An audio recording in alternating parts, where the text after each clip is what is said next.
ఆ అమ్మాయి పేరు బిందు. బిందు బీఎస్సీ చేసింది.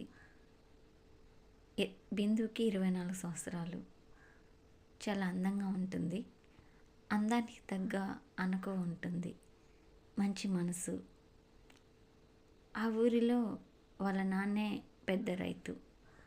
వాళ్ళకి చాలా ఆస్తి ఉంది. మామిడి తోపులు, కొబ్బరి తోపులు, ఇలా ఎన్నో ఉన్నాయి. వాళ్ళ అమ్మ పేరు సీత. ఇంటిలోనే ఉంటుంది. బిందు వాళ్ళ అమ్మకి వంట పనిలో సాయం చేస్తుంది. ఇంటిలోని పని వాళ్ళని గౌరవిస్తుంది. ఎంతో మంచి అమ్మాయి బిందు. ఆ రోజు వాళ్ళమ్మ బిందుతో ఇలా అంది, అమ్మ బిందు. ఏంటమ్మా? బిందు, నీకో విషయం చెప్పాలి. చెప్పమ్మా. బిందు, నీకు మీ నాన్న ఒక సంబంధం చూశారు. అది మీ నాన్న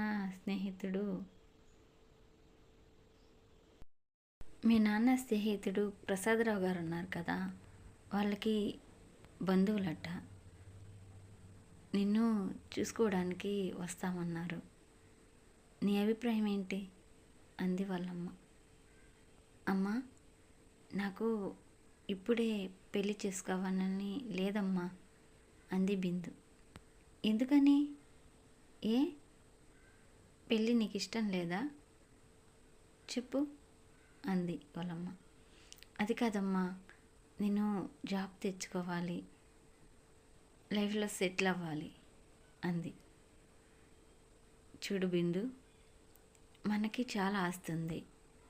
ఇంత ఆస్తికి వారసురాలు నువ్వు.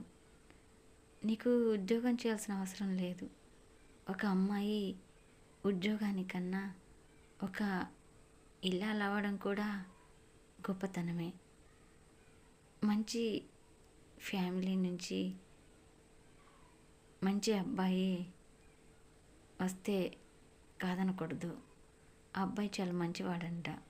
వాళ్ళకి చాలా ఆస్తి ఉందంట. పైగా అబ్బాయి గుణవంతుడు, బుద్ధిమంతుడు, చాలా అందగాడు కూడా. తను బిజినెస్ చేస్తున్నారు. ఇంకా ఏం కావాలి చెప్పు? ఆస్తులు అంతస్తుల కన్నా మంచితనం, మంచి వ్యక్తిత్వం ఉండడమే గొప్పతనం. పోనీ నీ మనసులో ఎవరైనా ఉన్నారా చెప్పు అంది బిందు వాళ్ళమ్మ. లేదమ్మా, నా మనసులో ఎవరూ లేరు అంది. అలా అయితే మంచిదే కదా, ఆలోచించుకో అని చెప్పి వాళ్ళ అమ్మ అక్కడి నుంచి వెళ్ళిపోయింది. ఒకసారి బిందు కనిపించింది. నిజం, నా మనసులో ఎవ్వరు లేరు. ఇన్ని సంవత్సరాల్లో తనకు ఎవరు తన మనసుకు దగ్గరగా అనిపించలేదు. కాలేజీలో కానీ, ఇక్కడ ఊర్లో కానీ ఎవరు తన మనసులోకి దగ్గరగా అనిపించిన వాళ్ళే లేరు. పోనీ పెళ్ళి చేసుకోవాలనా? ఆ అబ్బాయిని చూడాలనా?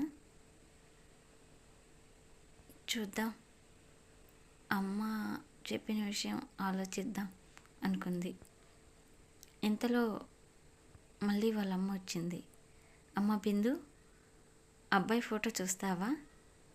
అబ్బాయి పేరు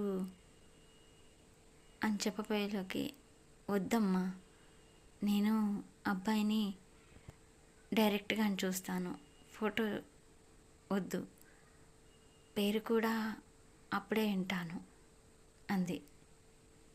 ఇదేంటే, ఎవరైనా అబ్బాయి ఫోటో చూసి పేరు విని తర్వాత ఓకే చేస్తారు. నువ్వే ముందే లేదమ్మా, నేను తర్వాతే చూస్తాను, మీరు చూపిద్దు అంది ఒకంత బిడియంగా, సిగ్గుగా. సరేనే, నీకు ఏది నచ్చితే అదే చెయ్యి అంటూ వాళ్ళమ్మ అక్కడి నుంచి వెళ్ళిపోయింది. ఇవన్నీ ఆ కోనేటి పక్కన కూర్చున్న తనకి గుర్తుకొస్తున్నాయి. ఇంతకీ ఆ అబ్బాయి ఎలా ఉంటాడు? బాగుంటాడా? తనని ఓకే చేస్తాడా? తనకి తను నచ్చుతాడా? ఇంతకీ అబ్బాయి పేరేంటి?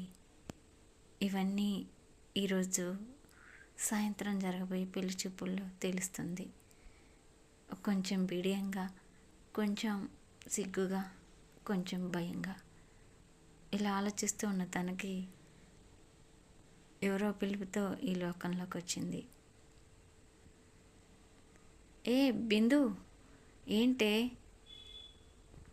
దేవుడి దర్శనం అయిందా? ఇక్కడ ఒంటరిగా కూర్చున్నా అడిగింది తన కజిన్ స్రవంతి. అయిందే, కొంచెంసేపు ప్రశాంతత కోసం ఇక్కడ కూర్చున్నాను. ఏమే బిందు, ఇప్పుడు దేవుడి దర్శనం అయింది, సాయంత్రం నీకు కాబోయే శ్రీవారి దర్శనం అంతేనా? అంది నవ్వుతా కొంటిగా. ఏ చాలే ఆపు అంది.